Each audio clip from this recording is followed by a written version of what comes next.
50, 100, 200, 500 reps per workout, and you still can't put on any muscle at all.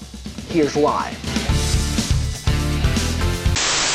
Yo, what's a crack, my happy face pullers, your personal trainer T-Talks, changing people's lives for the better through strength and fitness. Today I'm going to reveal to you why you're not seeing any progress in terms of muscle growth despite working out regularly 3 to 5 times per week. You could be someone who's reached a decent level of strength in certain movements, and by some conventional standards, you might even be considered an intermediate lifter. But despite respectable numbers and being stronger than most guys you know, you might still feel like you have nothing much to show for. I can do 50 push-ups, but I still have a small chest. I can do 20 dips and 15 pull-ups, but my arms still don't fill my t-shirts. Hell, I've been working out for years, but people can't really tell if I lift. What the hell am I doing wrong? Do you even lift? They ask you how you are, you just have to say that you're fine when you're not. The topic of this video is inspired by two recent events. An interaction I had with someone while I was training outdoors, and from a YouTube video by none other than the big hairy ugly dude Steve Shaw from the Massive Iron channel. What? I know this is very confusing, but bear with me for a second because this is all about to make a lot of sense. So in this video, Steve was making a point on the difference between making the most of every repetition when the goal is hypertrophy, as opposed to just rush through the sets to hit a specific number. So, like a machine chest press, you could just do them like this, knock them out, knock them out, knock them out, knock them out, right? But if you push it up and then control it down, nice and controlled, right? Nice and controlled. There's no jerkiness at the bottom. It's going to be better for hypertrophy. It's going to be better for the muscle building process.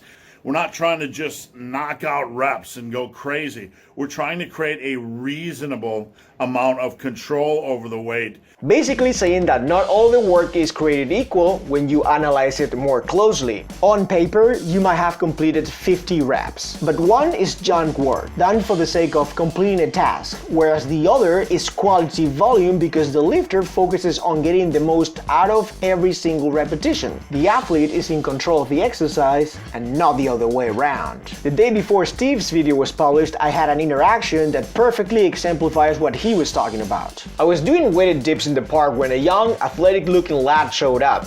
We took turns on the parallel bars as we both wanted to do dips. Once I finished the most intense part of my training, I was done with the vest, so this gentleman asked me whether he could borrow it to complete a few sets with it. I politely refused and explained to him that under different circumstances I would have lent him the vest, no problem. But in case you haven't noticed, 2021 ain't normal times. You just can't go around killing people. Why? What do you mean why? 'Cause you can't. Why? Because you just can't, okay? Trust me on this. He seemed kind of puzzled, especially when I told him that he didn't need the weighted vest to increase the intensity of the exercise if his goal was, in fact, to build muscle. He looked at me like, "What?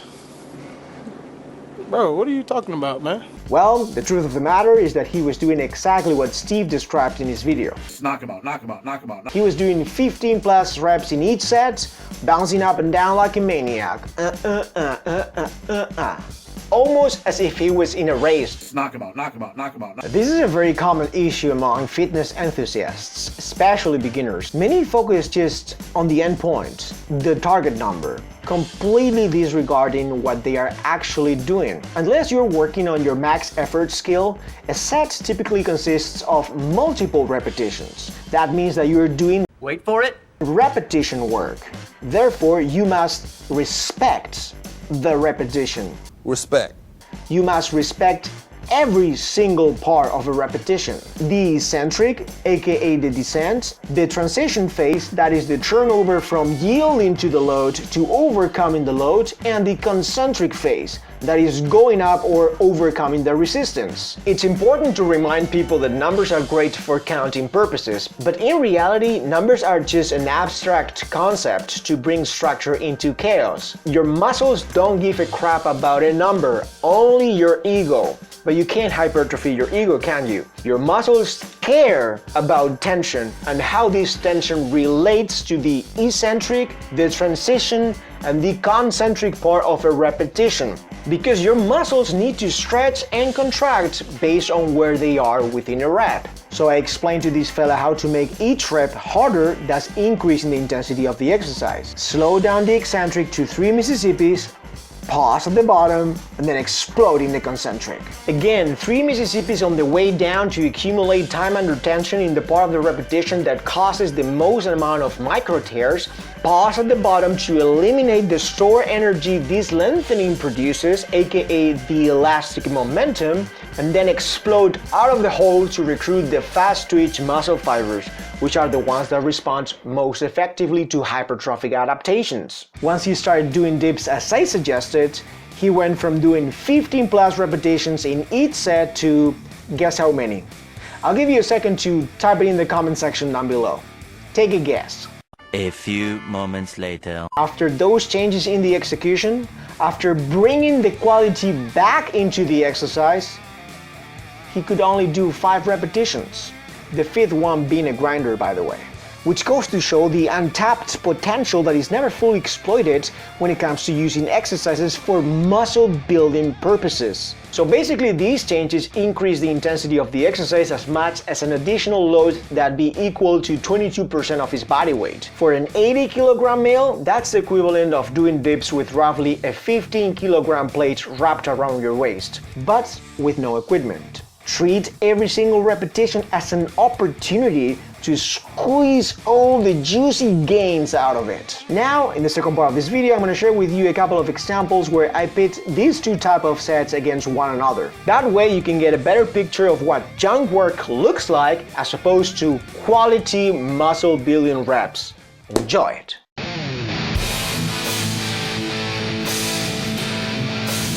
Designed to look out for to identify whether you're a junk rapper. Record yourself doing a set. If you look like a helpless fish flapping out of water, you're probably disrespecting reps more than you think. But jokes aside, you should display a degree of control over how your body is moving or how the load is displaced. I know that a 3 Mississippi long eccentric is a very arbitrary cue, I get that. But the message I want to get across today is this. By making every rep harder, you could significantly improve your gains when it comes to hypertrophy. The last thing you want to do is to invest a huge amount of time and energy into something and then get only minimal results at best, or even worse, no results at all.